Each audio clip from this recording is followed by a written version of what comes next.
ओम साई राम। आज का सही संदेश। बाबा कहते हैं, मेरे बच्चे, सच्चे लोगों की ईश्वर परीक्षा लेते हैं परंतु उसका साथ नहीं छोड़ते, और बुरे लोगों को ईश्वर बहुत कुछ देते हैं परंतु साथ नहीं देते। मैं जानता हूँ बच्चे कि तुम आस और विश्वास दोनों ही खो रहे हो।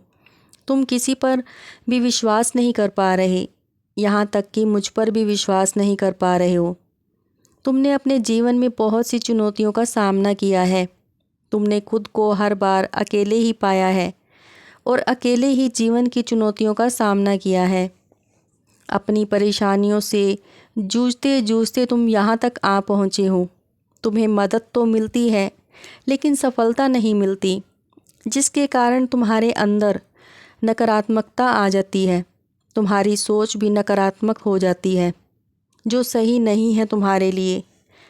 भले ही तुम्हारी परीक्षा कठिन हो, तुम्हें सरल रहना होगा, विनम्र होकर रहो, क्योंकि अपने कठोर स्वभाव के कारण तुम अपना नुकसान कर रहे हो। तुम्हें कठोर नहीं बनना है। कभी कभी मैं दुख और परेशानी इसलिए भी देता हूँ ताकि तुम अपने अंदर के गुणों को, खूबी को बाहर लाओ। अगर तुम्हारे साथ बुरा हो रहा है तो उसे दूसरे दृष्टिकोण से देखो, दूसरे नज़रिए से देखो। जब तुम ऐसा करोगे तो परिस्थितियाँ अपने आप बदलती चली जाएंगी। तुम मानो या ना मानो, परंतु यही सत्य है। तुम ये सोचते हो कि ये सब सिर्फ तुम्हारे साथ ही क्यों हो रहा है। ईश्वर पर, परमात्मा पर विश्वास रखने वाले इंसान के दिल को तोड़कर ही जोड़ा जाता है, और फिर उसे मैं इतना मजबूत बना देता हूँ कि फिर उस इंसान को किसी भी परिस्थिति में कोई फ़र्क नहीं पड़ता, और फिर वो कभी डगमगाता भी नहीं है। मैं तुम्हें यही सिखाना चाहता हूँ बच्चे, कि कठिन परिस्थिति में भी तुम्हें निराश नहीं होना है। उससे तुम्हें सीख कर आगे बढ़ना है। सुख और दुख सभी स्वीकारने पड़ते हैं बच्चे, और आगे बढ़ना होता है। और सुनो, तुम साप्ताहिक पारायण करो पूरे मन से और संकल्प लेकर सच्चरित्र पढ़ो।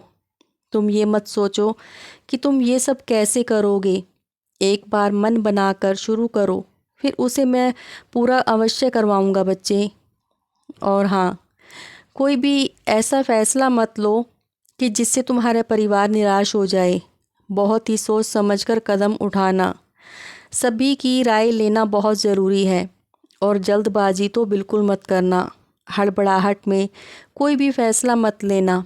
मैं तुमसे बार बार कह रहा हूँ, हाँ, मैं तुम्ही से ही कह रहा हूँ। खुश रहो और हमेशा मुस्कुराते रहो। मेरा आशीर्वाद सदैव तुम्हारे साथ है।